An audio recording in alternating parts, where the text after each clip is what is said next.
Bienvenidos a un programa más de Discutamos México. En esta ocasión nos vamos a ocupar del imaginario popular sobre Pancho Villa, y para este propósito he invitado a 3 amigos y colegas a quienes tengo el gusto de presentar: Max Parra, Jesús Vargas y Guadalupe Villa Guerrero. Me da mucho gusto darles la bienvenida y quisiera hablar un poco de por qué este programa y cuál es el sentido. Villa es quizá una de las figuras más importantes del proceso revolucionario, y yo también me atrevería a decir tan mal estudiada, salvo el caso significativo de Frederick Katz. Esto tiene mucho que ver con la posición que van a tener los diferentes grupos políticos, no solamente después de la muerte de Carranza, el ascenso de Obregón y la reconstrucción misma, sino también la forma en que Villa se va a desempeñar antes de la revolución, durante el proceso revolucionario y, claro, su etapa guerrillera hasta la firma de los tratados de Sabinas y su retiro a la hacienda de Canutillo. Villa es un buen estratega militar, pero también es un hombre que tiene una importancia política y social por su desempeño durante la revolución y porque se demuestra que Villa tenía toda una ideología social, que fue gobernador del estado y contribuyó de alguna manera al cambio de la situación, por lo menos en su estado. También hay que señalar que Villa fue quizá el que logró conjugar el ejército más importante durante la revolución, bien pertrechado, bien uniformado y bien alimentado. Me gustaría empezar, si es posible, contigo, por favor, Jesús. Yo quiero decir, para empezar, que el bandolerismo durante la etapa porfirista se incrementa en todo el norte, en todo el país, pero particularmente en el norte.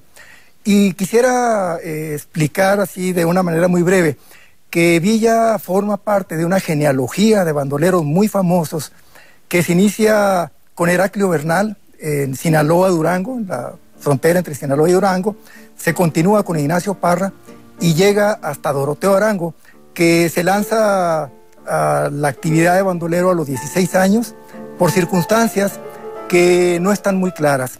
Él en algún momento habla de que fue, como ya se ha dicho, por el intento de violación de su hermana. Sin embargo, esta versión que él mismo contó a Manuel Bauchi, alcalde, pues está sujeta a muchas discusiones, ¿verdad? Yo en lo particular no he encontrado absolutamente ningún documento que lo sustente. Y creo que hubo algo que obliga a Villa a los 16 años a lanzarse al monte. Dejaría planteado, ¿verdad?, que Villa es producto de un fenómeno social que no está al margen de las circunstancias políticas que se viven. A mí me parece que hay que recordar que el Villa bandolero se recupera por el imaginario popular a partir de la actuación de Villa en la Revolución. Entonces es cuando empieza a tener triunfos en 1913, en la Revolución, que la gente empieza a hacer referencia y empieza a conocer su pasado como bandido. De tal manera que es la óptica de la Revolución y del sentido de la Revolución, de la causa revolucionaria, lo que va a hacer el filtro a través del cual se va a leer su pasado como bandido. Y esto es importante porque creo que se crea una especie de trama narrativa de su actuación como bandolero, que se repite, no importa si está a favor o en contra de Villa. Hay un esquema básico en el cual hay un personaje del pueblo cuya familia es víctima, ¿verdad?, de un hombre poderoso, de un hacendado.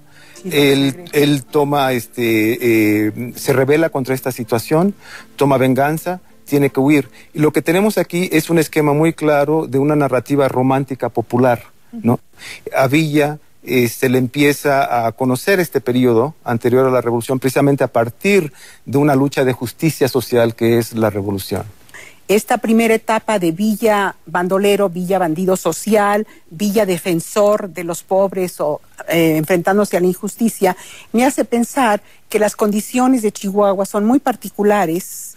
Bueno, primero Durango, luego Chihuahua, son muy particulares durante el porfiriato, ¿no? En este gran territorio, lo que antes se dio en llamar el territorio bárbaro, ¿no?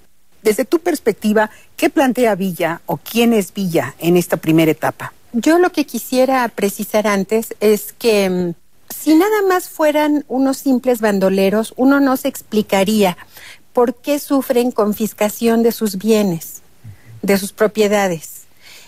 No son bandoleros comunes, son obligados pienso yo, a convertirse en bandoleros. Cosa que le pasa a Villa exactamente igual. Claro, a él no le confiscan porque no tenía que le confiscaran, ¿verdad?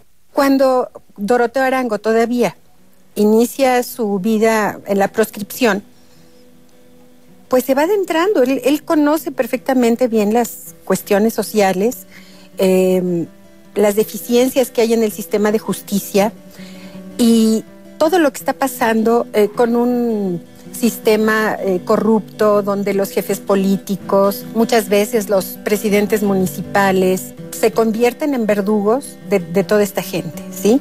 Pero yo creo que Villa está muy inmerso en todo eso. Para Villa, el hecho de traer el antecedente bandolero fue algo que le causó muchos problemas. Se habla mucho idealistamente de que Madero y Abraham González lo protegieron, lo exoneraron, pero la verdad es que Francisco y Madero, en junio de 1911, interviene para que Villa se salga de la Revolución Triunfante.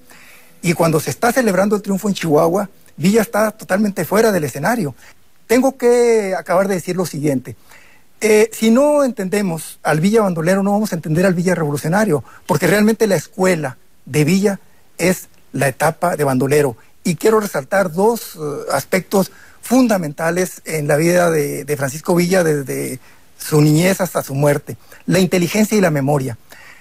Villa tenía tal memoria que podía registrar rostros, nombres, lugares, veredas, cuevas, atajos, y una enorme inteligencia para sistematizar inmediatamente cualquier situación en su favor, y todo esto lo hace un bandolero invencible. De hecho, entre Heraclio Bernal, Ignacio Parra y Francisco Villa o Doroteo Arango, es el único que sobrevive.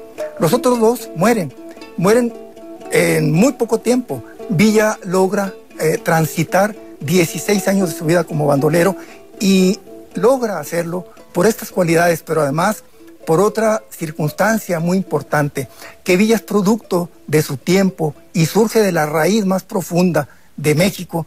Y yo podría decir con toda la seguridad que ningún otro líder de este país le ha transmitido al pueblo la certeza de que está en el poder como lo hizo Francisco Villa.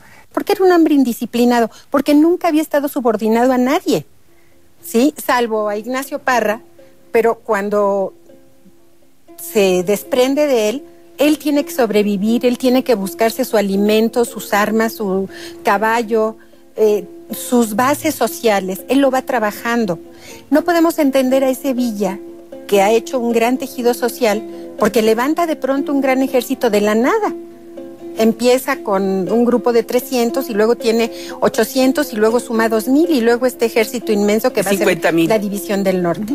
Cuando Carranza forma los 7 cuerpos de ejército, a Villa le hubiera correspondido estar bajo el mando de Obregón. Sin embargo, se resiste, forma la División del Norte, que en realidad pudo haber sido otro cuerpo de ejército, pero Carranza nunca le dio la importancia que tenía. Hay un dato que habría que dar aquí del Villa gobernador, ¿no? Gobernador militar, que está implícito en lo que se ha dicho, y es de que él